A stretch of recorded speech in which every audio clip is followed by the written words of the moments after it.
Good evening everyone.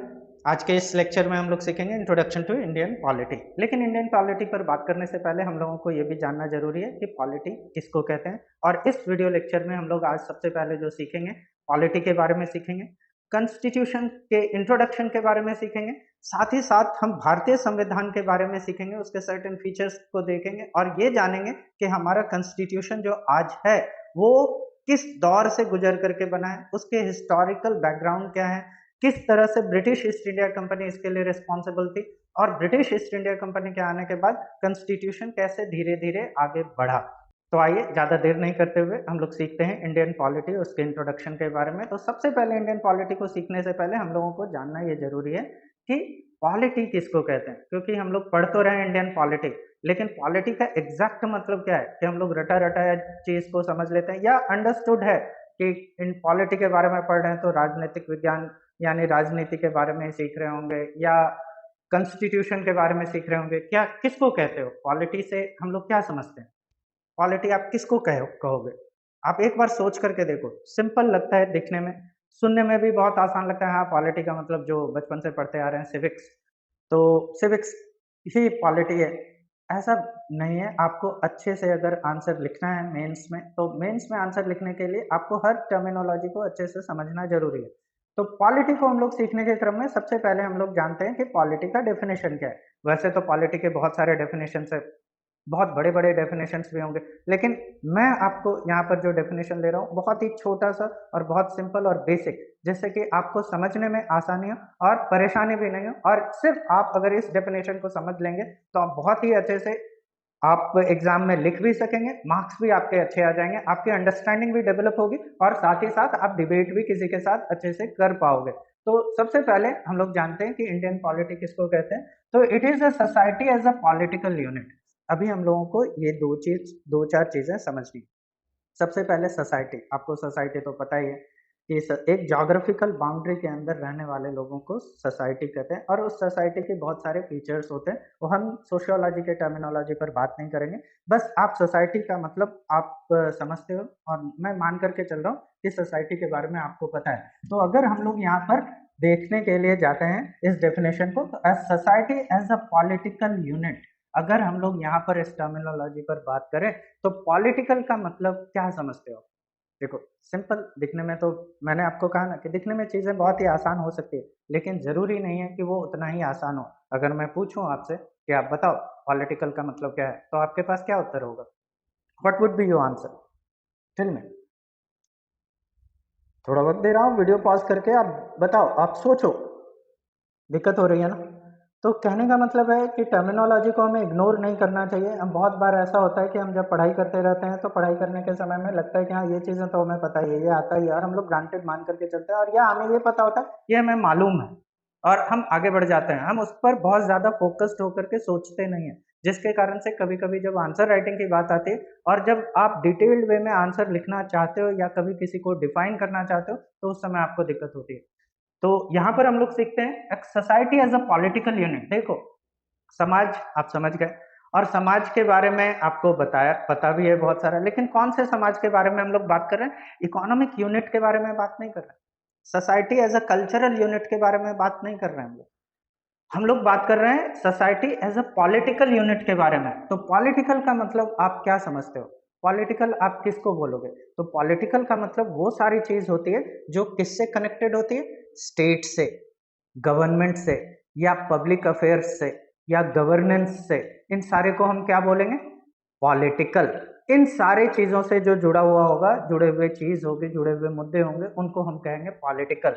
तो political का मतलब अगर स्टेट से जुड़ा है, गवर्नमेंट से जुड़ा है, या पब्लिक अफेयर्स से जुड़ा है। और स्टेट किसको हम लोग कहते हैं? तो स्टेट हम लोग कहते हैं ऑफिशियल मशीनरी को।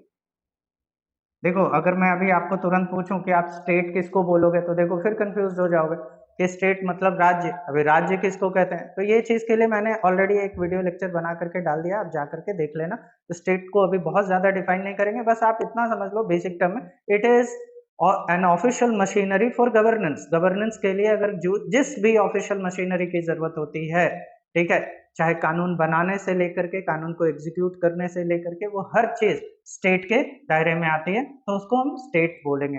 यानी state is an official machinery for governance, यानी सरकार, आप ऐसे भी बोल सकते हो और वैसे भी। और गवर्नमेंट भी किसको कहते हैं, ये भी हमने उसी वीडियो लेक्चर में डिस्कस किया है। आप वहां पर भी जाकर के गवर्नमेंट और स्टेट का डेफिनेशन आप देख लेना, वहां पर आपको पता चल जाएगा। लेकिन आप देखना जरूर, क्योंकि हम इस चीजों को ग्रांटेड लेते हैं, लेकिन जब पूछा जाता है एग्जैक्टली जब स्टेट के बारे में बात करते हैं और गवर्नमेंट के बारे में बात करेंगे तो हमें इस चीज के बारे में दिक्कत होगी, इस कारण से आप समझ लेना। और दूसरा, पब्लिक अफेयर्स।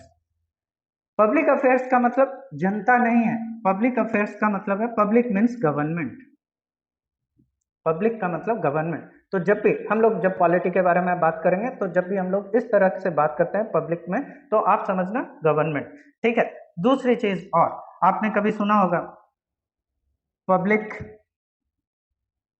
लिमिटेड कंपनी, सुना है या नहीं, सुना है ना। दूसरा आपने सुना होगा प्राइवेट लिमिटेड कंपनी।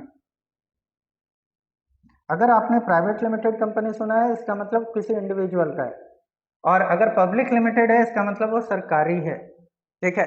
अगर हम बोलते हैं public sector banks, public sector bank का मतलब क्या हो गया, सरकारी बैंक। तो इसीलिए पब्लिक अफेयर्स का मतलब हो गया सरकारी कामकाज।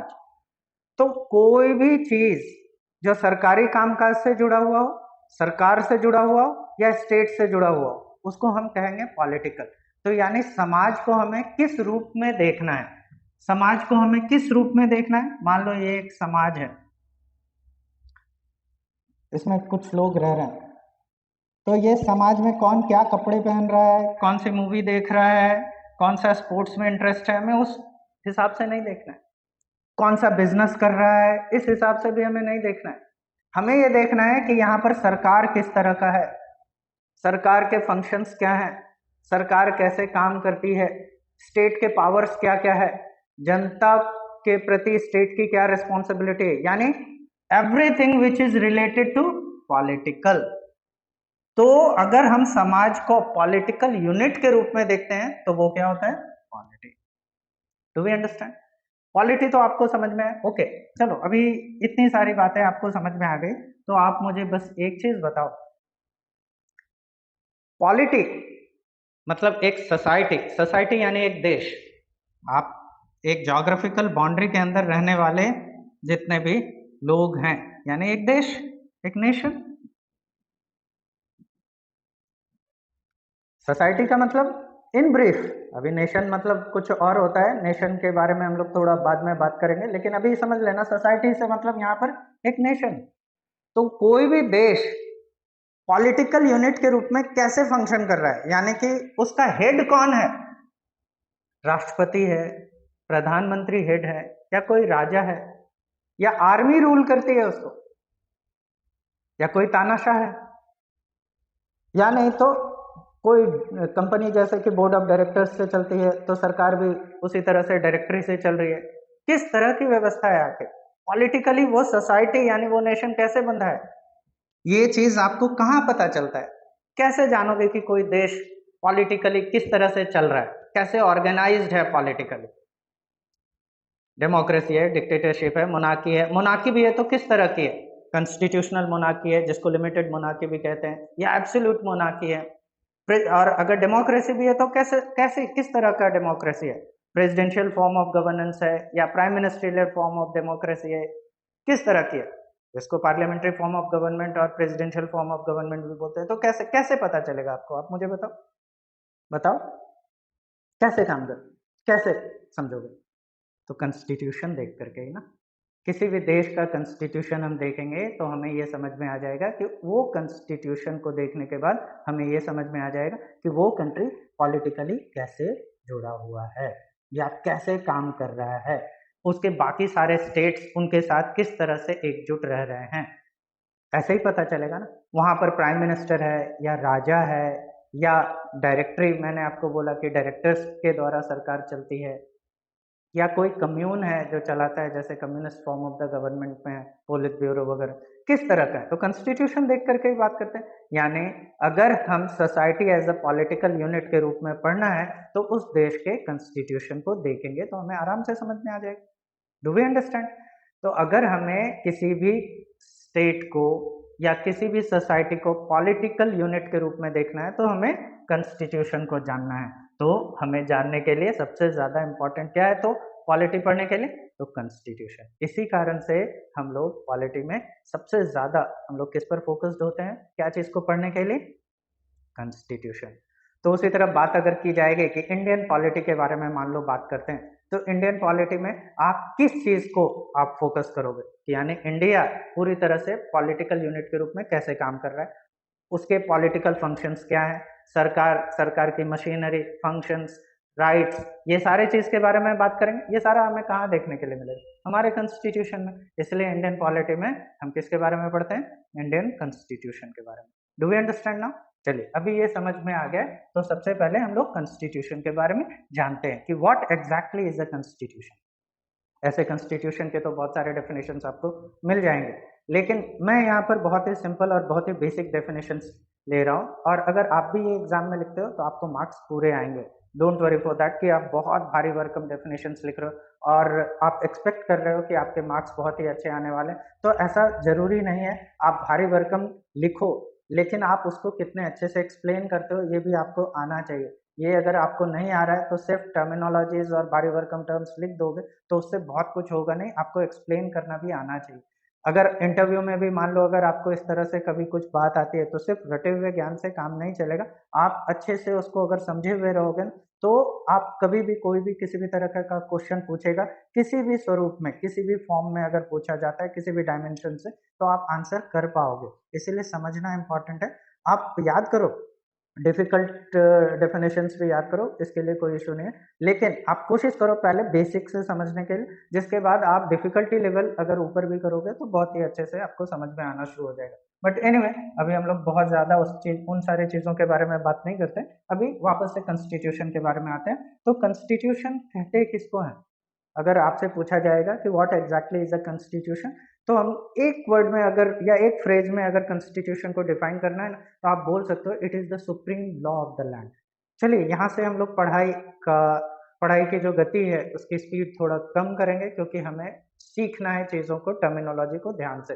तो हम एक फ्रेज में, आपको मैंने कहा कि it is the supreme law of the land, अगर आप ये कर बोलते हो तो आप इसी में सारी चीजें समाहित हो जाती है। यानी कॉन्स्टिट्यूशन के बारे में अगर हम लोग बात करते हैं तो अगर हम लोग बोलते हैं कि it is the supreme law of the land, land का मतलब कंट्री, ठीक है, लैंड का मतलब यहाँ कंट्री से।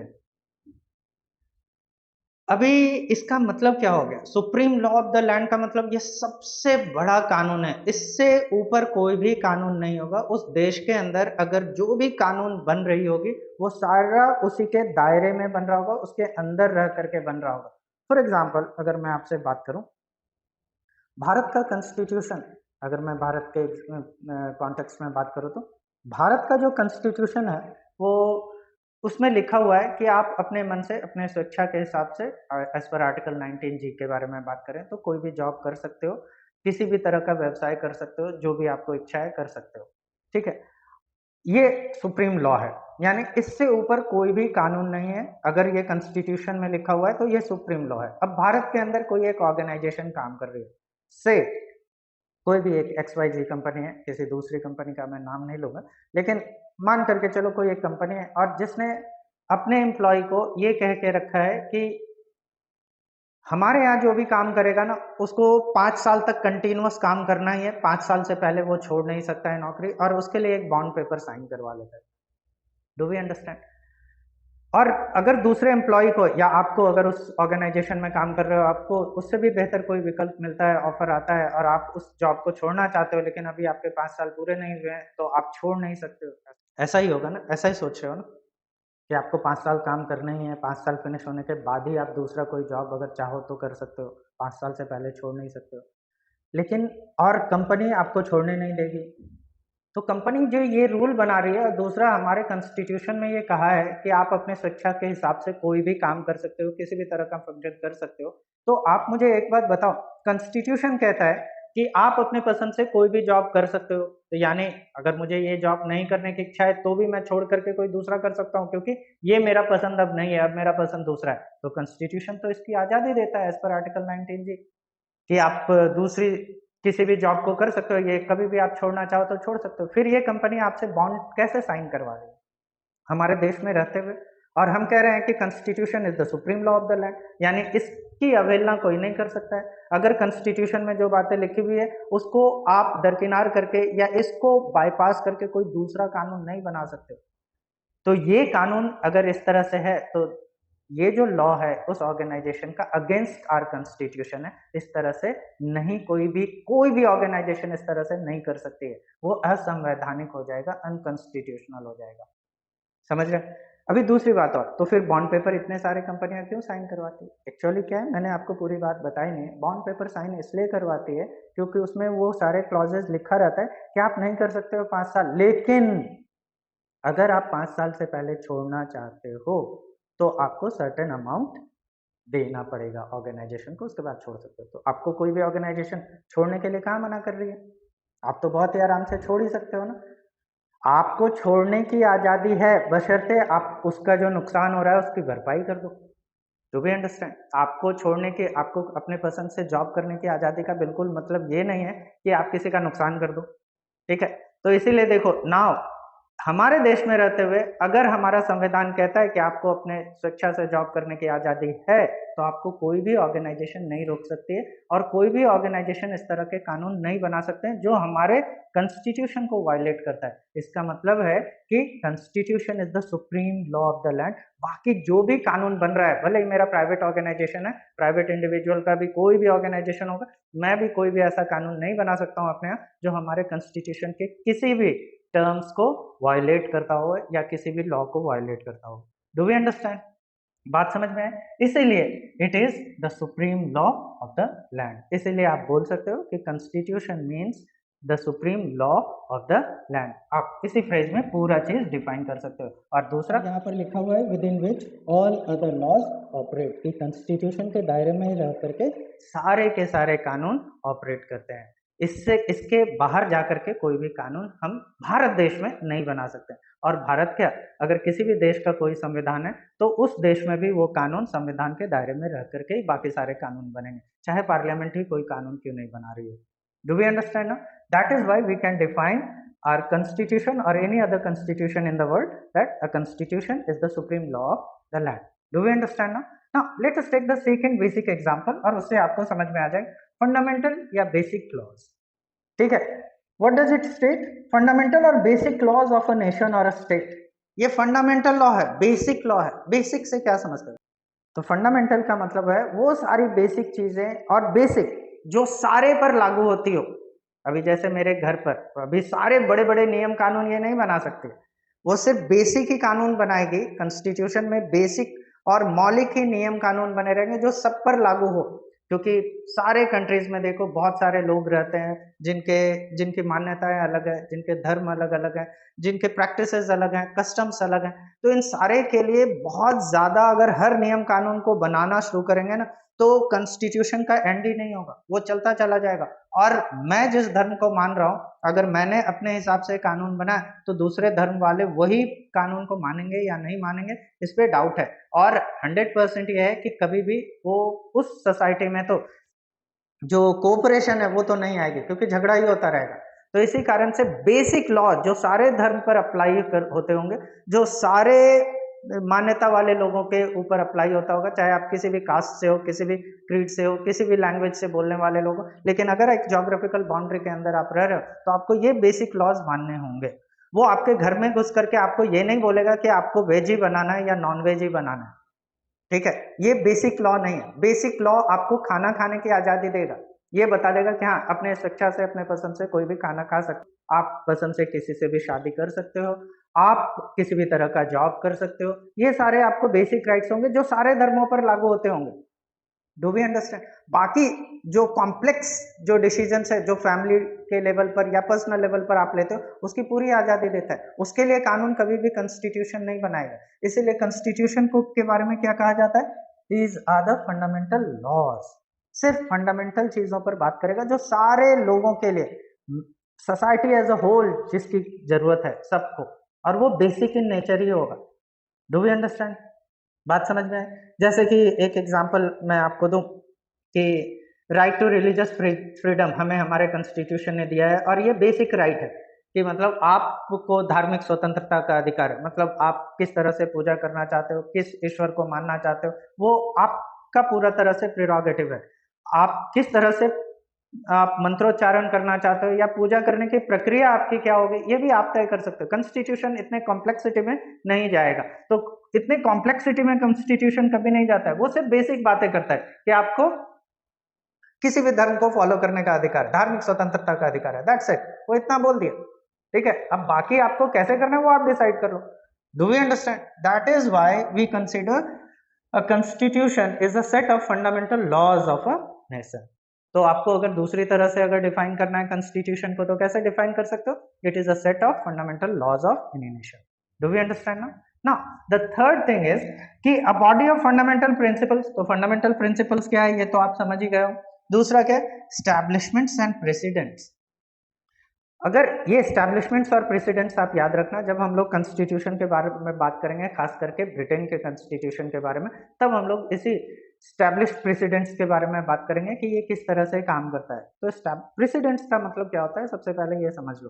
प्रेसिडेंट का मतलब होता है कोई भी जो हमारे कस्टम्स हैं, कस्टम्स कहने का मतलब रीति रिवाज या प्रचलन, कोई भी पहले से चला रहा है, चाहे वो लिखित हो, कानून के रूप में हो, या सामाजिक मान्यता या प्रचलन के रूप में या रीति रिवाज के रूप में चल रहा है, चाहे वो हो, अगर उसको लोग अनुसरण कर रहे हैं, उसको फॉलो कर रहे हैं, अगर लिखा हुआ कानून भी पहले से है, तो अगर पूरा सेट ऑफ कॉन्स्टिट्यूशन लिखा नहीं, जैसे हमारे देश में एक कॉन्स्टिट्यूशन की किताब भी लिखी गई है, जिसमें कि कॉन्स्टिट्यूशन के हर छोटे छोटे बिंदु पर, हर छोटे छोटे कानून जो कि बेसिक इन नेचर है, उसको हम लोगों ने उसमें समाहित किया है, उसमें हम लोगों ने इनकॉर्पोरेट किया है।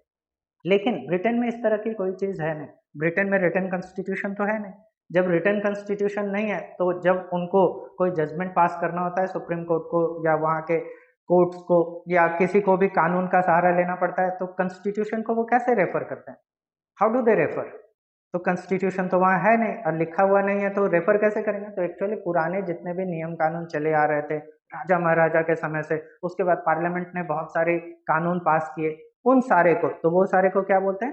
प्रेसिडेंट्स। तो स्टैब्लिश्ड प्रेसिडेंट्स का मतलब क्या है? जो ऑलरेडी जिसको की सैंक्शन है ऑफिशियली कि ये कानून है, चाहे वो रीति रिवाज हो, चाहे वो लिखे हुए कानून हो या मैंडेट्स हो। Do we understand? तो उन्हें क्या कहेंगे? Established precedents. Do we understand? तो हम क्या बोल सकते हैं? It is a set of या बॉडी ऑफ फंडामेंटल प्रिंसिपल्स और established precedents according to which a country या a nation is governed. Do we understand? बात समझ में आई? पक्का? तो आगे बढ़े। अभी देखो, इन सारे चीज़ों को समझने के लिए आपको बहुत ही धैर्य रखना पड़ेगा और बहुत ही पेशेंटली समझना पड़ेगा। जल्दी जल्दी पढ़ करके समझने की कोशिश करोगे ना, तो पता है ना शॉर्टकट में क्या होता है, कभी कभी एक्सीडेंट्स हो जाते हैं। और यूपीएससी जैसे एग्जाम्स के लिए अगर आपको टर्मिनोलॉजी अच्छे से समझ में नहीं आ रहा है, आप जल्दी जल्दी हाँ ये मुझे पता है, ये ऐसा होता है, लेकिन जब एग्जैक्टली आपसे पूछा जाएगा ना, तो आप जवाब नहीं दे पाओगे। इसी कारण से पेशेंटली चीज़ों को सीखो और समझो, और उसके बाद फिर आंसर राइटिंग करने की कोशिश करो, या फिर सोचो, रिकॉल करो कि क्या इस तरह से सच में काम करता है, सच में ये जो टर्मिनोलॉजी है मुझे पता है। जब आपको आंसर मिल जाएगा तो उसके बाद फिर आगे बढ़ो, अगर आंसर नहीं मिल रहा है तो आप फिर रिसर्च करो उस पर। Do we understand? बात समझ में आ रही है ना? तो चलिए आगे बढ़ते हैं। इसके बाद अभी शुरुआत में मुझे पता है कि चीज़ें, टर्मिनोलॉजी, ये सारी चीज़ें शुरुआत में आपके लिए थोड़ी बोरियत भरी हो सकती है, लेकिन इसी बोरियत भरी चीज़ों में से आपके आंसर राइटिंग का रास्ता निकलेगा। आप मेरी बात पर यकीन रखना और देखना ऐसा ही होने वाला है। तो और जैसे ही ये लेक्चर खत्म होगा ना, उसके बाद मैं अगर आप लोगों से कुछ क्वेश्चंस पूछूंगा, तो मुझे ये देखना है कि आप कितने का आंसर्स कर पाते हो। तो चलिए अभी देखते हैं functions and rules of a constitution. Constitution का क्या फंक्शन है, क्या रोल होता है? हम बेसिक बात, ऐसे तो कॉन्स्टिट्यूशन के बहुत सारे रोल्स हैं, बहुत सारे फंक्शंस हैं, हम बेसिक ही कुछ बात कर रहे हैं, और ये सारे कॉन्स्टिट्यूशंस के बारे में बात कर रहे हैं, इंडिया के पर्सपेक्टिव से बात नहीं कर रहे हैं, हम सारे कॉन्स्टिट्यूशन के बारे में बात कर रहे हैं। तो क्या हो रहा है? ये फंडामेंटल प्रिंसिपल्स है जिसके द्वारा किसी भी स्टेट को गवर्न किया जाता है, या जिसके हिसाब से कोई स्टेट बनता है। ये चीज तो हम लोगों ने सीख लिया। दूसरा, बेसिक अलोकेशन ऑफ पावर। ये बेसिक पावर देता है किसको? सोसाइटी को, समाज को बेसिक पावर देगा, जैसे हमें फंडामेंटल राइट्स के रूप में दिया गया है कि एक सोसाइटी के क्या क्या पावर्स हो सकते हैं। तो हमें राइट, जैसा मैंने आपको बताया कि फ्रीडम है आपको अपने आप को एक्सप्रेस करने का, freedom of speech and expression, right to life, जिंदगी जीने का अधिकार है ना। आपको धार्मिक मान्यता, किसी भी तरह के धार्मिक मतावलंबी हो तो आप उसको आप मान सकते हो, उसके लिए कोई रोक टोक नहीं होगा, किसी भी तरह की बंदिश नहीं होगी, यानी right to religious freedom, right to equality, जैसे बराबरी का हक हमें हमारे संविधान ने दिया है कि कानून के नजर में या संविधान के नजर में सब बराबर है। Do we understand? तो ऐसे certain basic allocation of powers, सारे फंक्शंस तो नहीं देगा, बेसिक आपको समझ में आ रहा है ना, किसी बेसिक ही बातें कर रहा है, बहुत ही कॉम्प्लेक्सिटी में जाकर के वो कभी बात नहीं करेगा, हर छोटे छोटे चीज के लिए वो कानून नहीं बना रहा होगा। तो बेसिक पावर एलोकेट करता है, सारे पावर्स नहीं दे रहा है सोसाइटी को, बेसिक पावर्स दे रहा है सोसाइटी को, ठीक है। दूसरा, and gives certain decision making power to the law makers. Certain, अभी ये टर्म यूज करना, ऑल नहीं है, सर्टेन, सर्टेन का मतलब कुछ ही, जैसे कि सोसाइटी को कुछ अधिकार दिए गए, उसी तरह से लॉ मेकर्स यानी कि गवर्नमेंट को भी कुछ ही अधिकार दिए गए हैं, ओनली सर्टेन, ऑल राइट्स नहीं दिए गए। उनके लिए भी ये लिखा है कि आपको यही कानून बनाना है, कॉन्स्टिट्यूशन के दायरे में रह करके ही बनाना है। आपको मैंने पहले भी कहा, it is the supreme law of the land, यानी कॉन्स्टिट्यूशन के दायरे में रह करके ही बनाना है। आपको इसके दायरे से बाहर जाकर के कोई भी कानून चाहोगे वो नहीं बन सकता है। Do we understand? तो इसीलिए क्या है, इट गिव्स सर्टेन पावर्स, कुछ ही पावर्स होंगे, certain powers, decision making powers to the law makers, law makers उसके हिसाब से डिसीजन लेकर के बना सकते हैं। और दूसरा क्या है, ये गवर्नमेंट को, किसी भी सरकार को इनेबल करता है, किस चीज के लिए इनेबल करता है, ये इनेबल करता है कि जो जनता के या सोसाइटी का एस्पिरेशंस हो ना, उनकी आकांक्षाएं है ना, उसको फुलफिल करे। अब जनता की क्या आकांक्षाएं हो सकती है कि मुझे खुल करके बोलने दिया जाए, मुझे बराबर समझा जाए, हमारे साथ किसी तरह का भेदभाव नहीं किया जाए, हमें हर तरह के काम करने का, जब तक कि इलीगल ना हो, ठीक है ना, जब तक कि इलीगल ना हो, इसका मतलब क्या है कि आपको इलीगल काम छोड़ करके लीगल सारे काम करने के लिए बराबर का अधिकार दिया जाए, किसी भी तरह का धार्मिक मान्यता रखने का अधिकार दिया जाए। तो यानी कहने का मतलब है क्या है कि जनता के एस्पिरेशंस तो यही सारे होंगे, यानी लिबर्टी, इक्वालिटी, फ्रेटर्निटी, यही सारे जनता के एस्पिरेशंस होंगे। तो ये कॉन्स्टिट्यूशन कोई भी गवर्नमेंट को ये इनेबल करता है कि जनता के इन सारे आकांक्षाओं को वो पूरा करे। Do we understand? Aspirations of the society, और किसके लिए काम करे, जस्टिस, न्याय के लिए काम करे, लिबर्टी, इक्वालिटी, फ्रेटर्निटी, इन सारे चीजों के लिए बात करे। और ये स्टेट को ऑब्लाइज करता है, मतलब बाध्य करता है कि आपको वेलफेयर के लिए, सोसाइटी के वेलफेयर के लिए सर्टेन काम तो करने ही चाहिए, ठीक है। इससे क्या होता है कि किसी भी गवर्नमेंट को कॉन्स्टिट्यूशन पुलिस स्टेट नहीं बनने देता है। पुलिस स्टेट कहने का मतलब है कि गवर्नमेंट अपने मन से कोई भी काम नहीं कर सकती है, उसको जो इच्छा हो जाए वो कर सकती है। आज यहाँ कर्फ्यू लगाना है, लगा दिया, आज लॉकडाउन करना है, वो कर सकते हैं, आज इसको जेल में पकड़ के डाल देना है, डाल सकते हैं, ऐसा नहीं है, ठीक है। दूसरी बात और कि सरकार को कुछ ऑब्लिगेशंस है, सरकार के कुछ दायित्व भी हैं कि इनके लिए काम करना चाहिए, जो अगर जिनको आवास नहीं है उनको आवास देना चाहिए, जिनको शिक्षा की समुचित व्यवस्था नहीं है उनको शिक्षा के लिए सारा फैसिलिटीज प्रोवाइड करके देना है। तो ये सारे चीज जन सरकार को वो ऑब्लाइज करता है कॉन्स्टिट्यूशन की ऐसा करे, जितने भी रिसोर्सेज हैं उसको एक ही के पास सारा नहीं दे दे, उसको बराबर बराबर कोशिश करे कि इक्विटेबल डिस्ट्रीब्यूशन हो। अब इक्विटेबल क्या होता है बाद में हम लोग सीख लेंगे, इक्वल डिस्ट्रीब्यूशन नहीं, इक्विटेबल की बात कर रहा हूँ, तो उसके बारे में हम लोग बाद में सीखेंगे। यानी जितने भी रिसोर्सेज हैं उसके एलोकेशन में हमें ये भी ध्यान में रखना चाहिए कि सारे लोगों को मिले, किसी एक जगह पर ये रिसोर्सेज का कंसंट्रेशन नहीं होना चाहिए। तो ये सारा चीज यानी स्टेट को ऑब्लाइज करता है कि ऐसा करना है। ऐसा करने से क्या होता है कि गवर्नमेंट पुलिस स्टेट के रूप में, पुलिस मतलब तानाशाह के रूप में काम नहीं कर पाती है। क्यों? कॉन्स्टिट्यूशन ये सारे मैंडेट्स देता है, गवर्नमेंट को ऑब्लाइज करता है, जनता को या सोसाइटी को वो सर्टेन राइट्स देती है। Do we understand? तो these are the functions of और rules you can say of any constitution of the world. ये कुछ बेसिक बातें हैं जो कि हम लोग कॉन्स्टिट्यूशन के बारे में बात कर रहे हैं। चूंकि ये फाउंडेशन क्लास है बेसिक लेक्चर है और बेसिक लेक्चर में आपको सबसे पहले इन सारे टर्मिनोलॉजी को धीरे धीरे करते हुए हम लोग आगे बढ़ेंगे और आगे जैसे जैसे आगे बढ़ते जाएंगे हम लोग और डेप्थ में उतरेंगे और क्लास और इंटेंस और इंटरेस्टिंग भी होती जाएगी और इंटेंस भी होती जाएगी। इस कारण से आप लोगों को शुरू से साथ में बने रहना चाहिए। ठीक है, तो आगे बढ़ते हैं हम लोग। आगे बढ़ने के बाद अब हम लोग सीखते हैं इंडियन कॉन्स्टिट्यूशन के फंक्शंस। अभी तो हम लोगों ने सीखा, अभी तक ये सारे जो थे क्या थे, रोल्स ऑफ अ कॉन्स्टिट्यूशन, यानी किसी भी संविधान का रोल, और हमने 3-4 ही लिए। हम ऐसे तो कॉन्स्टिट्यूशन के बहुत सारे फंक्शंस होते हैं, लेकिन 3-4 के अलावा हम लोगों ने ज्यादा कवर नहीं किया है। तो अभी हम लोग इंडियन कॉन्स्टिट्यूशन के रोल के बारे में समझते हैं। तो इंडियन कॉन्स्टिट्यूशन के मोटे तौर पर 5 रोल्स हैं। What are the 5 roles? पहला रोल्स की ये सरकार किस तरह का है ये बताती है, मतलब ये स्टैब्लिश करती है कि बाकी सारा मतलब सुप्रीम अथॉरिटी कौन होने वाला है और किसके कहने पर पूरा का पूरा देश चलने वाला है। ठीक है, यानी कि एक नेशनल गवर्नमेंट या स्टेट के लेवल पर स्टेट गवर्नमेंट, और उसके कितने डिपार्टमेंट्स होंगे या कितने पार्ट्स होंगे या कितने अलग अलग तरह के अंग होंगे ये बताएगा। यानी कि अगर हम लोग बात करें किसी भी सरकार के लिए, तो कानून कौन बनाएगा, एग्जीक्यूट कौन करेगा, अगर इस दोनों या किसी और मुद्दे पर किसी भी तरह का विवाद होता है तो इस पर फैसले कौन देगा, यानी जुडिशरी के बारे में बात करें तो हम लोग पहला उसका क्या है, इट क्रिएट्स अ नेशनल या स्टेट गवर्नमेंट ये बनाती है। ठीक है, और जिसके की पार्ट्स होंगे लेजिस्लेटिव, एग्जीक्यूटिव, जुडिशरी और ब्रांचेस होंगे जो एक दूसरे पर चेक्स और बैलेंस बना करके रख सकते। इन सारे चीजों को विस्तार से हम लोग पढ़ने वाले हैं। जैसे ही हम लोग आगे बढ़ेंगे कॉन्स्टिट्यूशन में तो हम लोग ये चेक्स और बैलेंसेस के बारे में पढ़ेंगे। जब हम लोग फेडरलिज्म के बारे में पढ़ेंगे, जुडिशरी के बारे में पढ़ेंगे, इन सारे चीजों को जब हम लोग टेकअप करेंगे तब उस समय इन सारे चीजों को विस्तार से पढ़ेंगे। लेकिन अभी सिर्फ एक चीज जान के रखना कि कॉन्स्टिट्यूशन के 5 जो मेन फंक्शन है उसमें पहला क्या है, सरकार बनाना। ऑब्वियस ही बात है कि अगर सरकार के बारे में पता ही नहीं रहेगा, कंट्री कौन रूल कर रहा है, तो सबसे पहला मुद्दा तो यही होना चाहिए ताकि हम किससे बात कर सकेंगे कि कौन किससे हमको बात करनी है। अगर कोई दूसरा नेशन का कोई भी राष्ट्राध्यक्ष आते हैं तो उनको किनसे बात करनी चाहिए और किस कैपेसिटी में बात करनी चाहिए, ये सब पता होने के लिए तो समझ में आना चाहिए ना।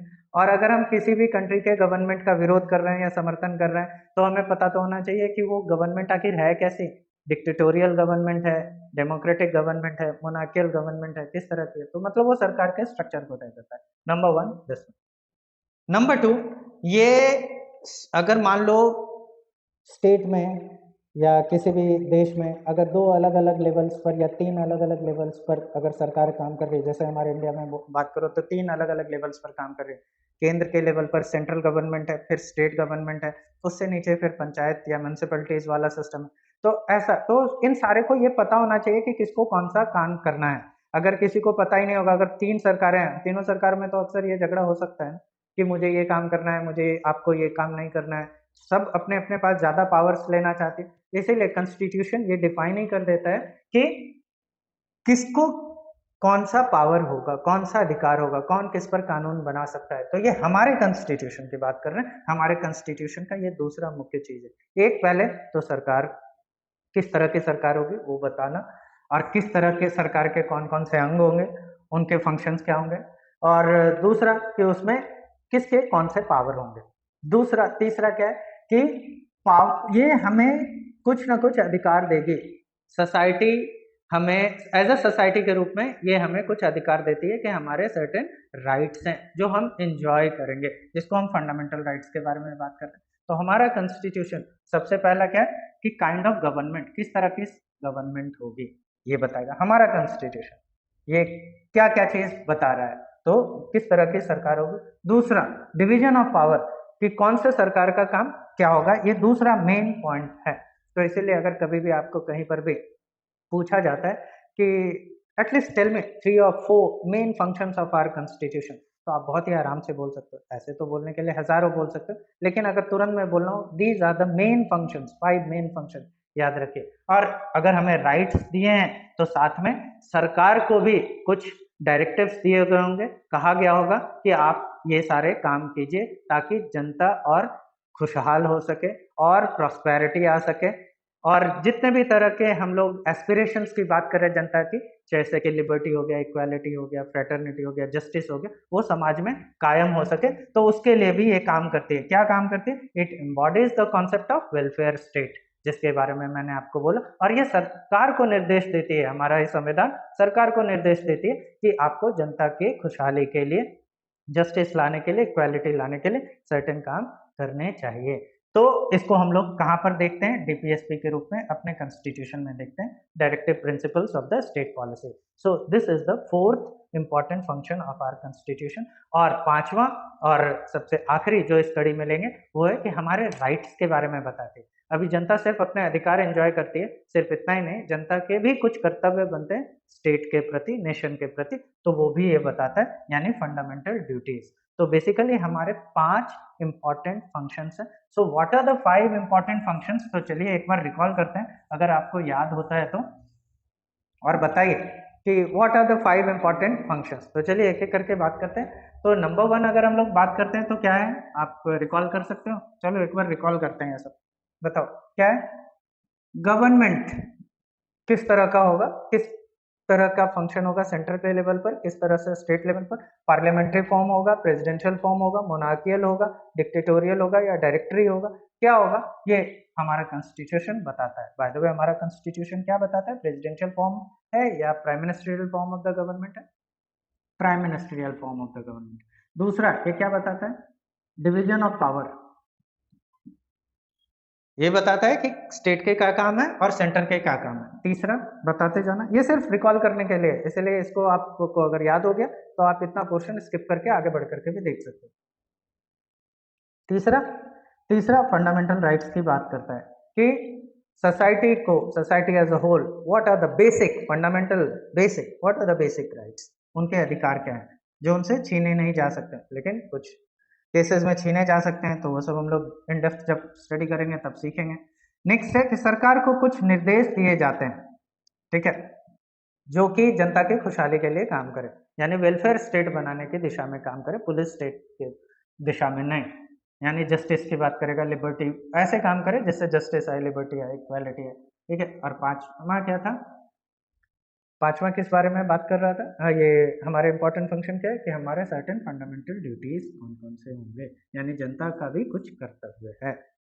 Do we understand? सो तो कॉन्स्टिट्यूशन के बारे में हमने यहाँ पर सीखा बेसिक चीजें कि पहले क्या क्या चीज सीखा, तो चलिए एक बार रिकॉल कर लेते हैं। नंबर 1 हमने सीखा पॉलिटी किसको कहते हैं, पॉलिटी के डेफिनेशन के बारे में सीखा। स्टेट तो ऑलरेडी हम लोगों ने सीख लिया है, स्टेट सीख लिया है। गवर्नमेंट किसको कहते हैं ये भी सीख लिया। पब्लिक भी सीखा, पब्लिक किसको कहते हैं, पब्लिक अफेयर्स में। ये सारा टर्मिनोलॉजी हम लोगों ने यहाँ पर सीख लिया है अभी। इसके अलावा हम लोगों ने जो सीखा, कॉन्स्टिट्यूशन किसको कहते हैं, ठीक है, कॉन्स्टिट्यूशन के फंक्शंस क्या क्या होते हैं, मेन फंक्शन। फिर इंडियन कॉन्स्टिट्यूशन के बारे में हम लोगों ने सीखा, और इंडियन कॉन्स्टिट्यूशन के इंपॉर्टेंट फंक्शंस के बारे में हम लोगों ने सीखा,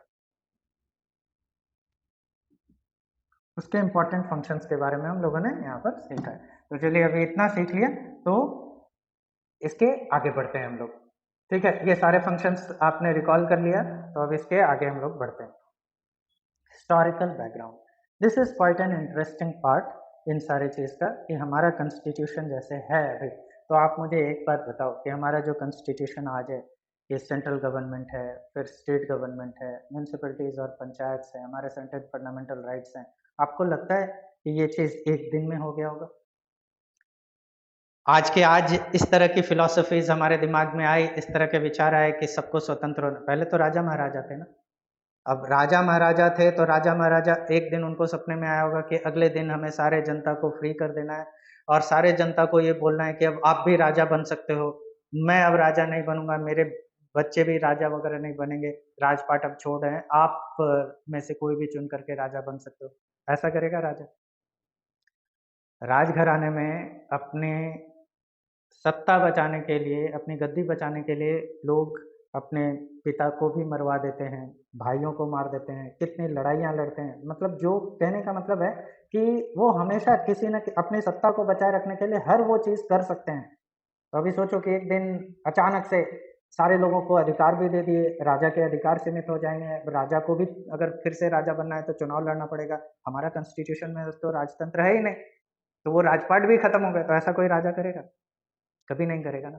तो आपको कभी, आपने कभी ऐसा सोचा कि आखिर क्या हुआ होगा कैसे हुआ होगा कि राजा धीरे-धीरे अपने पावर्स को खत्म करता गया या राजा के अधिकार खत्म होते गए और धीरे-धीरे जनता हावी होती गई और आज का सिस्टम हमारा तैयार हुआ और आज का संविधान तैयार हुआ। आज हम लोग राजतंत्र के बारे में बात करते हैं, तो राजतंत्र तो हमारे लिए किस्से कहानियों में ही होती है।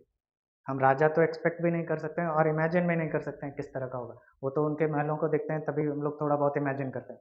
Do we understand? तो कहने का मतलब क्या, हमारा कॉन्स्टिट्यूशन एक दिन में आ गया होगा? और ये जो कॉन्स्टिट्यूशन है आया कैसे? तो हमारा जो कॉन्स्टिट्यूशन आज का जो है वो कॉन्स्टिट्यूशन एक्चुअली हम लोग यूरोपियन कॉन्सेप्ट को लेकर के किए। डेमोक्रेसी हमारे देश में बहुत पहले से है। अगर आप लॉर्ड बुद्धा के बारे में बात करो, आप जैन महावीरा के बारे में बात करो, तो उस समय के सोसाइटी में भी डेमोक्रेटिक सेटअप था। लेकिन ये जो मॉडर्न डेमोक्रेटिक प्रिंसिपल्स है, ये जो कॉन्स्टिट्यूशन वाली डेमोक्रेसी है, ये कैसे आई और हमारा संविधान कैसे बना, इसके बारे में हम लोग आगे अभी सीखेंगे। तो आइए हम लोग सीखते हैं historical background of Indian constitution. It's going to be quite interesting, तो थोड़ा ध्यान से पढ़ना और ध्यान से समझने की कोशिश करना। तो जैसा कि मैंने आपको पहले ही बताया कि हमारा कॉन्स्टिट्यूशन एक दिन में तो बना नहीं होगा और इसको बनने में कई साल लगे होंगे और हमारे कॉन्स्टिट्यूशन को बनने में लगभग 200 साल से भी ज़्यादा का वक्त लगा, तब जाकर के हमारा कॉन्स्टिट्यूशन आज के स्वरूप में है। ठीक है ना?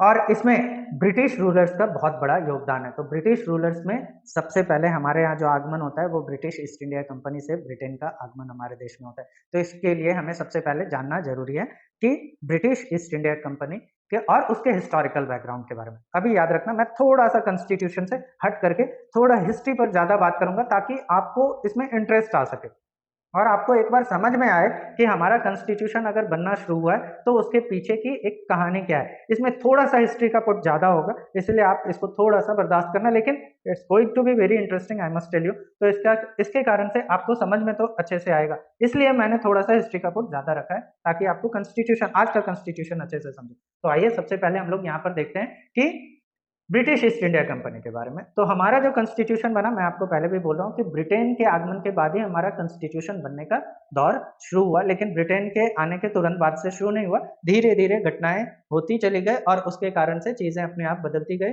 और कॉन्स्टिट्यूशन भी अपना स्वरूप अपने आप ही स्पॉन्टेनियस लेता चला गया। ऐसा नहीं किसी ने जानबूझ करके लिखा, सिचुएशंस बदलती गई, राजनीतिक, आर्थिक, इसके कारण से ये सारी चीजें धीरे धीरे नियम कायदे कानून बनते चले गए और अंत में क्या हो गया कि कॉन्स्टिट्यूशन बनकर के तैयार हुआ। तो अगर हमें हमारे कॉन्स्टिट्यूशन को समझना है अच्छे से, तो हमें सबसे पहले समझना है ब्रिटिश ईस्ट इंडिया कंपनी के बारे में। ठीक है, बहुत ज्यादा तो नहीं समझना है कॉन्स्टिट्यूशन जानने के लिए, लेकिन फिर भी यहाँ पर मैंने थोड़ा सा ज्यादा लिया है ताकि आपको और अच्छे से समझ में आ जाए। और दूसरा, ब्रिटिश ईस्ट इंडिया कंपनी के गठन को अगर हमें समझना है ना, तो हमें स्पेनिश आर्माडा के डिफीट के बारे में जानना होगा। स्पेनिश आर्माडा क्या है वो हम लोग थोड़ी देर में सीखेंगे। ये 1588 में हुआ था। स्पेन आर्माडा का मतलब होता है बेड़ा, जंगी जहाज का बेड़ा। ठीक है, वो अंग्रेजों ने उन्हें हराया था और उसके बाद से actually British east India company का गठन होता है। तो इस कारण से हमें ये चीज सीखना जरूरी है। और ये जो बैकग्राउंड में आप तस्वीर देख रहे हो वो उसका एक पिक्टोरियल रिप्रेजेंटेशन है किसी आर्टिस्ट के द्वारा।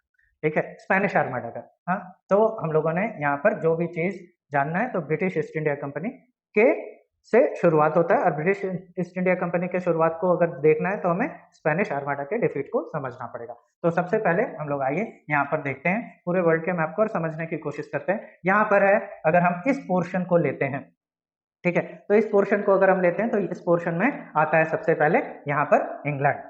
ठीक है, यहाँ पर है इंग्लैंड। अगर हम लोग वापस जाते हैं तो हम लोग यहाँ पर देखते हैं कि इंग्लैंड यहाँ पर है, इंडिया यहाँ है। आखिर इंग्लैंड यहाँ से यहाँ कैसे पहुंचा, तो इसके लिए हम लोग एक सेपरेट वीडियो में देखेंगे कि किस तरह से नए न्यू वर्ल्ड की खोज हुई, यानी अमेरिका जिसको कहते हैं, किस तरह से क्रिस्टोफर कोलंबस ने 15th सेंचुरी में अमेरिका की खोज की। उसके बाद फिर चीजें बदली, फिर पूरे पूरे यूरोप में स्पेन की और पोर्तुगाल का बहुत ज्यादा बोलबाला था, ट्रेड, कॉमर्स और इवन आर्मी और मिलिट्री सेटअप में भी वो बहुत बड़ी शक्ति थे और धीरे धीरे करके ये शक्ति चेंज हुई। तो इसके बारे में हम लोग एक सेपरेट वीडियो में शुरुआत से देखेंगे, लेकिन इस वीडियो में भी थोड़ा बहुत हम लोग इन चीजों को कवर करेंगे जिससे कि हमें समझ में आएगा कि ब्रिटिश ईस्ट इंडिया कंपनी का गठन कैसे हुआ और भारत किस तरह से आई, और भारत आने के बाद हमारे कॉन्स्टिट्यूशन के पॉइंट ऑफ व्यू से ही देखेंगे लास्ट में कि कॉन्स्टिट्यूशन किस तरह से फिर बनना शुरू हुआ। तो हम लोगों ने देखा यहाँ पर कि ये यहाँ पर अगर हम सिर्फ इस पोर्शन को लेना शुरू करते हैं तो इस पोर्शन में हमें यहाँ पर दिखता है कि दिस इज इंग्लैंड, और इंग्लैंड में यहाँ पर हम लोग बात कर रहे हैं 1558 की। 1558 एडी। तो 1558 में यहाँ पर जो रूल कर रही थी यहाँ की महारानी थी मैरी वन, और ये कैथोलिक धर्म को फॉलो करने वाले थे।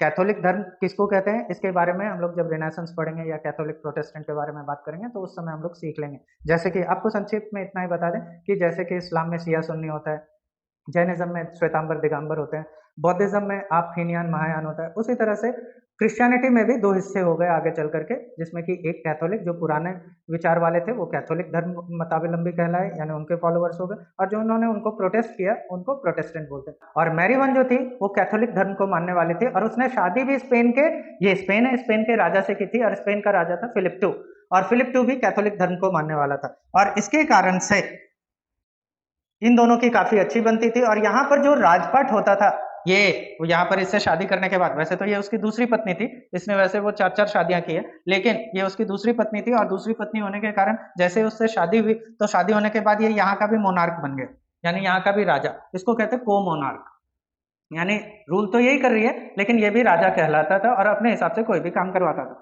तो जब तक ये मैरी वन थी तब तक तो सब कुछ सही चल रहा था। और दूसरी बात ये भी बताऊं कि कैथोलिक धर्म के मानने के कारण से इन दोनों के बीच अच्छे पटने के कारण से राजपाट भी सुचारू तरह से चल रहा था। लेकिन क्या हुआ 1558 में इनकी मृत्यु हो गई, और जब इनकी मृत्यु हो गई तो इनकी जो सक्सेसर बनी क्वीन एलिजाबेथ वन 1558 में ही गद्दी पर बैठी, और ये रूल की 1558 से लेकर के 1603 तक 1603 तक रूल की थी। अगर आपको याद होगा ब्रिटिश ईस्ट इंडिया कंपनी का गठन कब हुआ था, तो आप लोगों में से बहुत सारे लोगों को पता होगा 1600 एडी में, तो इनके ही समय में हुआ था ब्रिटिश ईस्ट इंडिया कंपनी का गठन, और ब्रिटिश ईस्ट इंडिया कंपनी के गठन के 2-3 साल के बाद ही ये गुजर गई। ठीक है, बस आपको इतना याद रखना है कि ये 1558 में जब ये गद्दी पर बैठी तो ये लेकिन थी प्रोटेस्टेंट, प्रोटेस्टेंट धर्म को मानने वाले, और जब ये प्रोटेस्टेंट धर्म को मानने वाली थी तो ये फिलिप टू को बिल्कुल भी पसंद नहीं था कि कोई उनके विचार से, धार्मिक विचार जो थे उनसे कोई गैर विचारधारा वाला व्यक्ति इंग्लैंड की गद्दी पर बैठे। लेकिन चूंकि वो सक्सेसर थी तो वहां की गद्दी पर वही बैठी, और बैठने के बाद इनके बहुत सारे नियम कानून को उन्होंने पलट दिया और अपने हिसाब से काम करने शुरू कर दिए, जिसके कारण से इसको बहुत ही चिढ़ था और ये काफी गुस्से में रहता था, और ये वापस से इंग्लैंड में कैथोलिक धर्म को वापस से स्टेट धर्म के रूप में फैलाना चाह रहा था और कैथोलिज्म को मान्यता देना चाह रहा था। क्यों? क्योंकि ये ग्रेट रोमन एम्पायर का वंशज में से एक था, उनके पीढ़ी में से एक था, जिसके कारण से रोमन एम्पायर कैथोलिक धर्म को मानने वाले लोग थे, तो इसके कारण से ये हर जगह पूरे यूरोप में कैथोलिज्म को बढ़ावा देना चाहता था।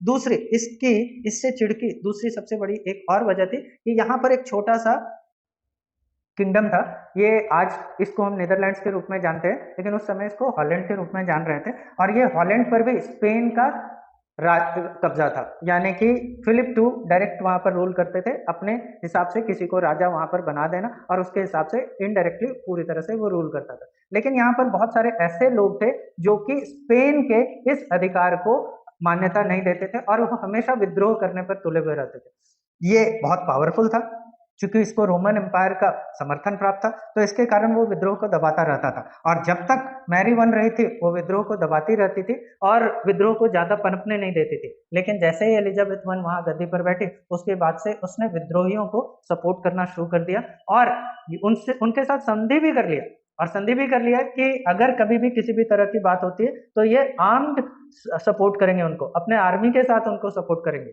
इससे इसको बहुत ज्यादा खुन्नस हो गया और वो उससे बदला लेने की सोचने लगा, कोई एक मौका मिल जाए, कोई एक ऐसा प्रिटेक्स्ट मिले जिससे कि वो उस पर हमला करे। तो ये चीजें तो चल ही रही थी। और दूसरा कि आपको बताऊं, जो कि मैंने आपको बताया ग्रेट रोमन साम्राज्य, वो ये ग्रेट रोमन साम्राज्य इतनी दूर तक फैला हुआ था, ये सारे कैथोलिक धर्म को मानने वाले थे, और इसके कारण से इसको इन रोमन साम्राज्य का, ग्रेट रोमन एम्पायर का, इसको बहुत ज्यादा समर्थन था। तो इसकी हिम्मत तो थी कि वो ऐसा कर सकता है, लेकिन उसको कोई प्रिटेक्स यानी कोई बहाना यानी कोई उपाय नहीं सूझ रहा था जिसके की बेस पर वो हमला करे। Do we understand? इसके बाद हम लोग एक स्टेप आगे बढ़ते हैं। अगर हम लोग इस समय की बात करें तो यहाँ पर एक कंट्री ये है पोर्तुगल, ठीक है, ये और स्पेन, ये दो ऐसे कंट्री है ना, जब हम लोग बात करेंगे रिनेसेंस के तुरंत बाद में एज ऑफ डिस्कवरी के बारे में, जो कि ऑलमोस्ट 16th सेंचुरी से शुरू होकर के 18th सेंचुरी के मिड तक चला, तो या मिड से लेकर के लेटर फेज तक भी चला। तो एज ऑफ डिस्कवरी में बहुत सारे नए नए जगह की खोज हुई, लोग दूर दूर तक समंदर में यात्राएं किए, और उस समय इन सारे यात्राओं को सबसे ज्यादा जो स्पॉन्सरशिप दिए और सबसे ज्यादा सपोर्ट जो किए वो पोर्तुगाल के राजा और स्पेन के राजाओं ने दिया था। और इन दोनों को किसका समर्थन प्राप्त था? रोमन एम्पायर का और पोप का भी। तो इसके कारण से इन लोगों की आर्मी भी बहुत स्ट्रांग थी, नेवी भी बहुत स्ट्रांग थी, और इसके कारण से पूरे यूरोप में इन लोगों का बहुत ज्यादा दबदबा था। अब इन सब चीजों को हम लोग डिटेल वे में किसी और चीज में पढ़ेंगे, बस आप इतना बैकग्राउंड आप इतना समझ करके रखो, इतना सारा चीज था। अब इसके बाद से देखो, मैं बात कर रहा हूं उसी समय से 1588, जिस समय स्पेनिश आर्माडा का डिफीट हुआ, उस पीरियड को लिख रहा हूँ। ये 1558 मत समझना, 1558 गया, ठीक है, अभी 1588 आ गया, ठीक है, ऑलमोस्ट 30 साल के बाद की बात हो रही है, यानी एलिजाबेथ वन के गद्दी पर बैठने के बाद। अभी देखो इस समय तक क्या कंडीशन था कि ये जो ब्लू कलर में आपको दिख रहा है, तो ये पुर्तगालियों ने इतने जगह पर पूरे दुनिया में कब्जा करके रखा था, और इतने जगह इनका रोल था। इंडिया में भी देखो कि पोर्तुगीज किस किस जगह पर अपना साम्राज्य फैला के रखा था।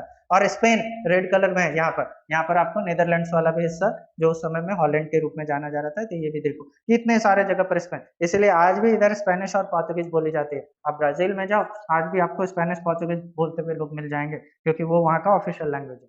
Do we understand? बात समझ में आ रही? तो इतने सारे, तो सोचो इन दोनों कंट्री का कितना पावर था पूरे वर्ल्ड में। और इन लोगों की जो ट्रेडिंग होती थी ना, ये ट्रेडिंग तब तक में न्यू वर्ल्ड की खोज हो गई थी, न्यू वर्ल्ड यानी कि अमेरिका खोज हो गई थी। तो ट्रेडिंग का रूट्स इस तरह से था कि इन लोगों के जो कॉलोनी थी, उधर से ये स्लेब्स को इधर लेके जाते थे, इधर से मैन्युफैक्चर्ड गुड्स पहुंचाते थे, इधर से रॉ मटेरियल्स लेके जाते थे, यानी कि पूरे समंदर पर इन लोगों का कब्जा था, और इसको चैलेंज कोई कर नहीं रहा था। अभी इसमें क्या होता था, इसमें हुआ क्या था कि देखो ये लोग इधर से, अब इसके कारण से इंग्लैंड के लोगों को हमेशा खुन्नस रहती थी, ये यहाँ पर इंग्लैंड है, तो इंग्लैंड के लोगों को हमेशा ये खुन्नस रहती थी कि सिर्फ वही लोग क्यों जाए। और एलिजाबेथ वन के बनने के बाद तो ये लोग भी बोलते थे कि इस पूरे के पूरे समंदर पे हम लोगों को भी ट्रेड करने का राइट्स होना चाहिए, सिर्फ और सिर्फ स्पेन और पोर्चुगल को नहीं। और स्पेन और पोर्चुगल को चूंकि रोमन एम्पायर का समर्थन था, और साथ ही साथ पोप का भी समर्थन था, तो इसके कारण से बहुत दिनों तक इन लोगों के लिए कोई कुछ नहीं बोला। और इसके कारण से ही हर जगह अगर देखो तो इन्हीं लोगों का जो कॉलोनीज था, उस समय तक इन्हीं लोगों की कॉलोनी थी। इंग्लैंड उस समय पिक्चर में भी नहीं था, लेकिन धीरे धीरे जैसे एलिजाबेथ वन गद्दी पर बैठी, तो धीरे धीरे उनके भी एम्बिशंस बढ़ने लगे, वो भी बोलना शुरू की कि, और उनके अलावा ये सारे कंट्रीज भी जो आसपास है, थोड़े बहुत फ्रांस में भी ये विद्रोह के स्वर उठते रहते थे कि अभी उन लोगों को भी ये राइट्स मिलने चाहिए, तो उन लोगों को भी थोड़े थोड़े तो राइट्स मिले, लेकिन उतने ज्यादा राइट्स नहीं मिले थे कि जितने इन दोनों कंट्रीज थे। तो इसके कारण से ये लोग को हमेशा मन में जो आकांक्षाएं बनी रहती थी, तो उसके कारण ये लोग करते क्या थे कि अगर कोई शिप इधर से आती थी, या इस तरफ से कोई शिप जा रही है जो गुड्स वगैरह लेकर के इन दोनों कंट्रीज के तरफ जाते थे, तो बीच समंदर में ये लोग भी अपना शिप भेजते थे, ये लोग भी समंदर में शिप भेजते थे। तो इन लोगों में ज्यादातर क्या होते थे, पायरेट्स होते थे, और ये भी शिप लेकर के आते थे, और लाने से इन लोगों को या तो लूट लेते थे, हथियार से बंद होते थे, या तो लूट लेते थे, या नहीं तो उनके पर हमला करके उनको डुबो देते थे। इतना ज्यादा ये राइवलरी चलता था, और इसके कारण से ये गुस्सा हमेशा इन लोगों का बरकरार रहा था। तो इसके कारण से ये समंदर में जो इस तरह के चीजें बढ़ती जा रही थी, स्मगलिंग, डकैती, लूट, ये जो बढ़ रही थी, तो इसके कारण से फिलिप टू को और ज्यादा गुस्सा था, और एलिजाबेथ इसको चेक नहीं कर रहे थे, और खुल करके इसको समर्थन कर रहे थे। और ये बहाना, ये प्रिटेक्स्ट उसको मिल गया, और ये प्रिटेक्स्ट मिलने के बाद फिर उसने क्या किया, यहाँ पर अपने शिप्स, और उस समय स्पेन का जो शिप्स होता था, जो जंगी जहाज का बेड़ा होता था, जिसको आर्माडा कहते हैं, वो स्ट्रॉन्गेस्ट था पूरे यूरोप में। और एक बार अगर कहा जाता था कि स्पेन का जो आर्माडा है ना, वो इनविंसिबल है, यानी कि उसको जल्दी कोई हरा नहीं सकता है, उसको हराया नहीं जा सकता है, और एक बार आर्माडा कहीं पर निकला तो वो जगह जीत करके ही आएगा, इसलिए पूरे यूरोप में उसका खौफ था। तो स्पेन के राजा फिलिप टू ने 1588 के बारे में बात हो रही, 1588 में अपने आर्माडा को बोला तैयार रहने के लिए, और बोला कि इंग्लैंड पर आक्रमण करना है। और ये 130 शिप्स थी इसमें, 130 शिप्स, और वो भी हथियार बंद जो शिप्स थे वो 45 टू 50 थे। बाकी सारे जो बचे हुए जितने शिप्स थे, वो सारे शिप्स में या तो खाने का सामान होता था, या मजदूर होते थे, या बाकी सारे चीज का सामान का वो देख रेख करते थे। लेकिन टोटल 130 शिप्स थे, ठीक है। और 130 शिप्स ये इस तरफ से कूच की इंग्लैंड की तरफ। इंग्लैंड के लिए जिस समय कूच की, तो हवा इस तरफ से बह रही थी, और हवा अगर इधर से बह रही है, तो हवा के डायरेक्शन के साथ आप बहते हो, तो ये होता है विंडवर्ड साइड, ये विंडवर्ड साइड इस तरफ से चल रहा है। उधर से कोई आ रहा है तो उसको कहते हैं लीवर्ड साइड की तरफ से आ रहा है, और लीवर्ड साइड की तरफ से अगर कोई जहाज लेकर के आ रहा है, और वो समंदर में हवा के विपरीत उसको जहाज चलाना पड़ रहा है, तो उसके लिए दिक्कत होती है। और ये विंडवर्ड साइड था, तो इसको एक टेक्निकल और स्ट्रैटेजिक एडवांटेज था। इस स्ट्रैटेजिक एडवांटेज का यह फायदा उठा करके उधर बढ़ने की कोशिश कर रहा था और पहली बार स्पेनिश आर्माडा को इस जगह पर लिजार्ड पॉइंट है, लिजार्ड पॉइंट पर स्पॉट किया गया। पता तो चल गया था एलिजाबेथ को भी कि स्पेनिश आर्माडा आ रही है और पहली बार उसको यहाँ पर स्पॉट किया गया था। और ये स्ट्रैटेजिकली एडवांटेजियस पोजीशन में थे क्योंकि हवा इस तरफ से चल रही थी, ये विंडवर्ड साइड से आ रही थी। और जो और उसी समय लेकिन आपको ध्यान में रखना होगा कि इनकी जो शिप्स थी ये नॉर्थ सी में थी, कुछ शिप्स यहाँ पर भी थी, यहाँ पर भी थी, लेकिन ये शिप्स कितना भी जाएगी तो इधर जाएगी और ये विंडवर्ड साइड में नहीं होकर के लीवर्ड साइड की तरफ से जा रही है, तो जिसके कारण इनको दिक्कत हो रही थी। और ये उतने ज्यादा नंबर में भी नहीं थे, दे आउटनंबर्ड ब्रिटिश शिप्स, तो इसके कारण से ये लोग बहुत ही फायदे में थे। लेकिन किस्मत ने इन लोगों का साथ दिया और उसी समय में उसी दौरान में बहुत तेज तूफान आया और बहुत तेज तूफान आया, बहुत तेज हवा चलने लगी, बारिश बहुत तेज होने लगी। उसके कारण से इन सारे शिप्स को एंकर लेना पड़ा इस जगह पर। फ्रांस में जाकर के कुछ देर के लिए उन लोगों ने एंकर कर दिया कि जब तक तूफान नहीं रुकता है तब तक हम लोग यहीं पर रुकेंगे, तूफान रुकेगा और उसके बाद हमला करेंगे। और इसी का फायदा उठाया यहाँ पर ब्रिटेन के शिप्स ने कि उन लोगों ने मैनूवर करके किसी भी तरह से समंदर में इधर से अपने शिप्स को इस तरफ में लेकर के चले गए। इस दिखने में ये चैनल बहुत छोटा सा लग रहा है, पता तो चलेगा इतना छोटा नहीं होता है समंदर। समंदर में चीजें देखना बहुत मुश्किल होता है, वो बहुत बड़ा स्ट्रेच है, 40-50 किलोमीटर का भी स्ट्रेच है, तो बहुत बड़ा है। और उस जमाने में दूरबीन वगैरह भी इतने सिग्निफिकेंट नहीं होते थे जो कि हर चीज को बहुत ही सटीकता से वो काम कर सके। तो वो मनूवर करके इस तरफ आ गए। अभी ये विंडवर्ड साइड में हो गए, ये सारे यहाँ पर एंकरेज किए हुए हैं, एंकर करके रखे हुए हैं, तो ये अभी इनका जो एडवांटेजियस पोजीशन था वो खत्म हो गया। दूसरा, अभी ये वहां पर अपने आप को एंकर करके रखे हैं, तूफान अभी खत्म भी नहीं हुआ है, इन लोगों ने अपने शिप में आग लगा दिया, एक शिप में आग लगा करके इनकी तरफ भेज दिया, इनकी तरफ भेज दिया, तो ये सारे पैनिक में आ गए। जैसे ये पैनिक में आ गए ये लोग भागे, कुछ लोग तो वहां लड़ाई किए, कुछ लोग तो मारे गए, कुछ शिप्स डिस्ट्रॉयड हो गए, कुछ शिप्स उस तरफ नॉर्थ सी की तरफ भागे। और अब तक उनकी हिम्मत बहुत बुरी तरह से टूट चुकी थी क्योंकि ये बुरी तरह से घिर चुके थे और लीवर्ड साइड अभी ये लीवर्ड साइड की तरफ वो थे, जिसके कारण से उनको अब वो बेनिफिट नहीं मिल रहा था जो इनको मिल रहा था। तो ये कम नंबर होने के बावजूद भी ये इन लोगों ने उसको हरा दिया और इस रूट से होते हुए ये वापस स्पेन आ गए। और वापस स्पेन आ गए तो जब तक स्पेन आए तो गए तो थे 130, आते समय 40-45 ही बचे और वो भी बहुत ही बुरी तरह से क्षतिग्रस्त पड़े हुए वो शिप थे। और इस तरह से स्पेन की आर्मडा जो कि इनविंसिबल मानी जाती थी वो हार गई।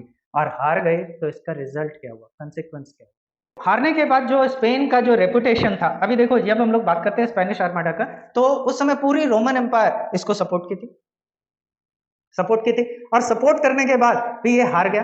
और ये हार गया तो स्पेन, पोर्चुगल और रोमन एम्पायर का जो प्रेस्टीज था इसको गहरा डेंट लगा और इसके कारण से अब उनका रेपुटेशन वैसा नहीं रहा पूरे यूरोप में जो पहले वो एंजॉय करते थे। और नए पावर के रूप में इंग्लैंड उभर करके सामने आया। देखो ये सारे धूमिल हो गए, इंग्लैंड सामने आया और इंग्लैंड ही नहीं बाकी दूसरे कंट्री भी उभर करके सामने आए, जिसमें हॉलैंड था, फ्रांस था, ये सारे उभर करके फिर से सामने आए कि ये नए पावर्स के रूप में आगे बढ़े। और नए पावर्स के रूप में आगे बढ़ने के साथ साथ जो इनका ट्रेडिंग मोनोपोली था पूरे अटलांटिक ओशन से लेकर के पूरे ग्लोब में जो ट्रेडिंग मोनोपोली चला के इन लोगों ने रखा था वो मोनोपोली भी खत्म हो गया। और इंग्लैंड ने पहली बार फिर तो वो ईस्ट इंडिया के लिए एक ट्रेडिंग कंपनी को अधिकार दिया कि जाओ अब ईस्ट इंडिया में जाकर के व्यापार करो। तो उसी कारण से जैसे ही इन लोगों का रेपुटेशन खत्म हुआ, पावर अब नए पावर्स के रूप में आए, तो देखो ब्रिटिश ईस्ट इंडिया कंपनी का गठन हुआ, डच ईस्ट इंडिया कंपनी जो हॉलैंड की थी उसका गठन हुआ, फ्रेंच ईस्ट इंडिया कंपनी का गठन हुआ।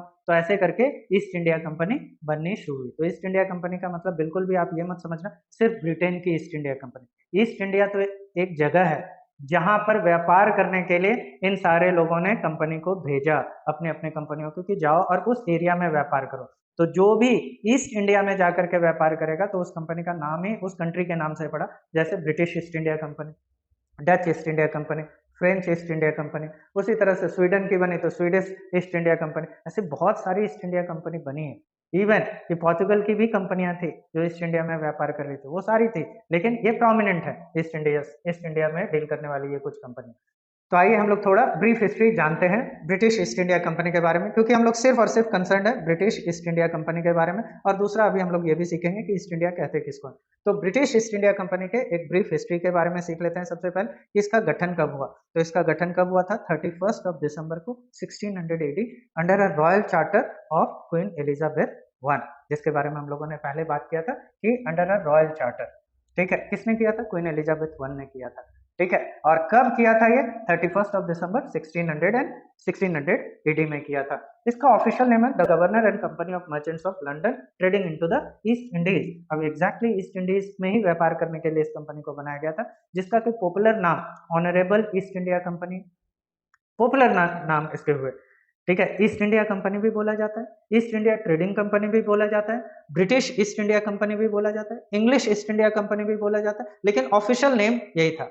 और बाकी हर जगह बोलने और लिखने के क्रम में बहुत सारी चीज लिखी गई, लेकिन ऑफिशियली जब भी ये लोग लिखते थे, this was the name which they used. Okay, उसके बाद फिर इसको मैंडेट क्या दिया गया था कि आप ईस्ट इंडिया में ही व्यापार करेंगे, और ईस्ट इंडिया में व्यापार करने के लिए आपको ये कमांड कौन दे रहा है, मतलब आदेश किसकी तरफ से मिला है? क्वीन एलिजाबेथ वन की तरफ से मिला है। उनको फाइनेंशियल सपोर्ट भी उस कंपनी को एलिजाबेथ वन की तरफ से मिलेगा, और फाइनेंशियल सपोर्ट ही नहीं, मिलिट्री एड भी मिलेगा। यानी कि अगर रास्ते में किसी भी तरह की दिक्कत आती, कोई पायरेट्स वगैरह आपको दिक्कत करते हैं, या दूसरी जगह जहां पर व्यापार करने जाते हो वहां पर भी किसी भी तरह की दिक्कत आती है, तो मिलिट्री सपोर्ट भी, मिलिट्री एड भी प्रोवाइड करेंगे। ये मैंडेट था उनको। लेकिन दूसरा मैंडेट क्या था? उनको सिर्फ और सिर्फ ईस्ट इंडीज में ही व्यापार करना है। तो ईस्ट इंडीज किसको कहते हैं, इसके बारे में हम लोग थोड़ा देखेंगे। लेकिन लास्ट में क्या, ये ब्रिटिश ईस्ट इंडिया कंपनी को ईस्ट इंडिया में व्यापार करने के लिए जो दिया गया था कॉन्ट्रैक्ट, वो सिर्फ शुरुआत के 15 सालों के लिए ही दिया गया था। बाद में इसको फिर रिन्यू किया गया, रिन्यू करते रहा गया हर बार, बाद में चल करके हर 20-20 साल में रिन्यू होता था। ये हम लोग आगे सीखेंगे। ठीक है, तो अभी चलिए हम लोग यहाँ पर एक चीज देखते हैं। आपको ईस्ट इंडिया के बारे में पहले बता दूं। वेस्ट इंडीज के बारे में तो आप लोगों ने नाम सुना होगा। वेस्ट इंडीज इस जगह पर जितने भी छोटे छोटे आइलैंड के कंट्री हैं, वेस्ट इंडीज कोई एक देश नहीं है, बल्कि कई सारे आइलैंड नेशंस को मिला करके एक ग्रुप को हम लोग वेस्ट इंडीज बोलते हैं। तो ये वेस्ट इंडीज है। अगर ये वेस्ट इंडीज है तो कहीं ना कहीं ईस्ट इंडीज होता होगा। अगर कहीं ना कहीं ईस्ट इंडीज होता है तो ईस्ट इंडीज है कहाँ? तो एक्चुअली ये नोमेनक्लेचर एक्चुअली कहाँ से शुरू हुआ? ये यूरोपियन नेशंस से शुरू हुआ। जब यूरोपियन नेशंस ने ट्रैवल करना शुरू किया समंदर में, तो समंदर में ये या फिर कहीं पर भी ट्रैवल करते थे, इधर जाते थे तो ईस्ट, इधर जाते थे तो वेस्ट। और यहाँ पर से क्रिस्टोफर कोलंबस जब स्पेन से निकला था ढूंढने के लिए इंडिया का एक रूट, तो वो वेस्ट रूट लिया था, ताकि अगर पहले पता चल गया था कि अब पृथ्वी गोल है, अब इधर से भी लेंगे तो उधर पहुंच जाएंगे, तो उसने वेस्टवर्ड रूट लिया था शॉर्टकट सोच करके। और वेस्टवर्ड रूट लाने के बाद जब वो यहाँ पहुंचा था तो हिस्पैनियोला में, तो जब ये यहाँ पहुंचा तो उसको लगा कि हम इंडिया ढूंढ लिए, तो उसने नाम रखा था इसका इंडिया, और यहाँ के रहने वाले लोगों का नाम दिया था इंडियंस। ठीक है, बाद में पता चला कि दिस इज नॉट इंडिया, उसने एक नया ही वर्ल्ड ढूंढ लिया है, इसीलिए पूरे वर्ल्ड का नाम पड़ा न्यू वर्ल्ड, इसीलिए आज अमेरिका को भी न्यू वर्ल्ड के नाम से जानते हैं। तो ये जो पहले से अभी इंडीज ढूंढने के लिए निकला था इंडिया, तो इसका नाम हम लोगों ने दिया West Indies. Do we understand? तो और इस तरफ में जो इंडिया और इसके इस तरफ का एरिया है, इसको कहा गया ईस्ट इंडीज। तो ईस्ट इंडीज में बेसिकली क्या आता था? ये पूरा का पूरा रीजन ईस्ट इंडीज के रूप में जाना जाता था पूरे यूरोप में।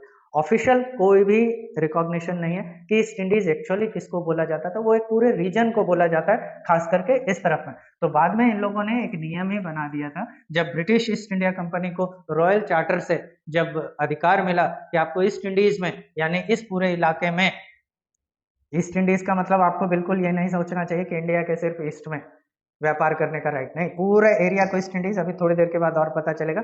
और उसमें ये कहा गया कि यहाँ पर जब उन लोगों ने रॉयल चार्टर से जब ब्रिटिश ईस्ट इंडिया कंपनी को मैंडेट दिया जा रहा था कि ईस्ट इंडिया में व्यापार करना है, तो ईस्ट इंडिया के लिए रॉयल चार्टर में क्या बोला गया था? यहाँ पर एक स्ट्रेट ऑफ मैगेलन, स्ट्रेट किसको कहते हैं ये हम लोग ज्योग्राफी में सीख लेंगे। यहाँ पर है स्ट्रेट ऑफ मैगेलन, और यहाँ पर है केप ऑफ गुड होप, ये साउथ अफ्रीका में है। तो केप ऑफ गुड होप जो है, इस दोनों के पोल टू पोल, यानी नॉर्थ पोल से साउथ पोल, यहाँ पर भी नॉर्थ पोल से साउथ पोल के लिए एक लाइन खींची गई, ऐसे इमेजिनरी लाइन। ठीक है, और यहां से भी एक लाइन इस तरह से खींचा गया, इमेजिनरी। अब बोला गया केप ऑफ गुड होप के ईस्ट, इधर ईस्ट है, तो केप ऑफ गुड होप के ईस्ट और स्ट्रेट ऑफ मैगेलन के वेस्ट जो भी एरिया है, वहां तक ब्रिटिश ईस्ट इंडिया कंपनी को व्यापार करने के लिए मोनोपॉली है, मोनोपॉली दिया गया। तो ईस्ट इंडीज एक तरह से, इसको ईस्ट इंडिया कंपनी नाम तो जरूर पड़ा, ईस्ट इंडीज केवल इतने सारे पोर्शंस को बोला जाता है, लेकिन ब्रिटिश ईस्ट इंडिया कंपनी नाम जरूर ईस्ट इंडिया था, लेकिन देखो इसको कितना ज्यादा राइट्स मिला था, यानी केप ऑफ गुड होप के ईस्ट और स्ट्रेट ऑफ मैगेलन के वेस्ट, इतनी दूर तक उसको व्यापार करने का मोनोपॉली था। मोनोपॉली का मतलब क्या? इंग्लैंड में बहुत सारी कंपनियां होंगी ट्रेडिंग करने वाली, उन सारे कंपनियों को हर जगह व्यापार करने का अधिकार था, कहीं पर भी जाओ व्यापार करो, कोई इशू नहीं है। लेकिन जैसे ही आप ईस्ट इंडिया में व्यापार करने आते हो, यानी केप ऑफ गुड होप से ईस्ट और स्ट्रेट ऑफ मैगेलन के वेस्ट में, तो सिर्फ और सिर्फ एक ही कंपनी है जो कि व्यापार करने के लिए इधर जाएगी, वो है ब्रिटिश ईस्ट इंडिया कंपनी। इसी को कहते हैं मोनोपोली, मतलब इकलौती एक ही कंपनी जा सकती है। तो सोचो, एक इकलौती कंपनी को इतना बड़ा टेरिटरी किसी एक कंट्री से मैंडेट मिला है कि वो जाके करेगी, तो सोचो उसके पावर्स कितने ज्यादा हो जाएंगे। और इतना ही नहीं, जितनी भी ईस्ट इंडिया कंपनी थी, चाहे वो डच की हो या फ्रांस की हो, उन सबको इसी तरह के मैंडेट्स मिले हुए थे और सबको मोनोपोली, यानी उस जगह की दूसरी किसी भी कंपनी को इस ईस्ट इंडीज में व्यापार करने का नहीं था। तो चलिए, ईस्ट इंडीज जो उनके रॉयल चार्टर में जो है वो है ईस्ट इंडिया का नक्शा, ईस्ट इंडीज, जिसमें कि देखो पाकिस्तान, इंडिया, श्रीलंका, इधर पूरा बात करो Indonesia, Thailand, Myanmar, Singapore, Philippines वगैरह, ये सारा, जापान, चाइना, ठीक है, ये सारा, बोर्नियो, तिमोर, ये सारे आ गए इसमें। ठीक है, ये सारे के सारे ईस्ट इंडीज कहलाते थे, नाम भी लिखा हुआ है ईस्ट इंडीज, ये सारा। लेकिन ईस्ट इंडिया कंपनी को सिर्फ ईस्ट इंडीज का ही नहीं था ट्रेडिंग राइट, वो केप ऑफ गुड होप के ईस्ट से स्ट्रेट ऑफ मैगेलन के वेस्ट में पूरे इलाके पर था। पक्का समझ में बात आई? क्योंकि वक्त काफ़ी हो गया है, तो अभी वीडियो भी काफ़ी लंबा हो गया है, तो इसके कारण से इसको हम लोग दो पार्ट में डिवाइड कर रहे हैं अभी अभी फिलहाल के लिए। ऐसे तो कई सारे और पार्ट्स आएंगे, हिस्टोरिकल बैकग्राउंड के बारे में सिर्फ बात करेंगे, तो अभी तो हम लोग सिर्फ ब्रिटिश ईस्ट इंडिया कंपनी के बारे में बात कर रहे हैं, और उसके बाद फिर वापस से कॉन्स्टिट्यूशन पर जब आएंगे तो ये थोड़ी लंबी हो जाएगी। तो ऐसे करके 2 से 3 पेज में हम लोग ये वीडियो को बनाएंगे।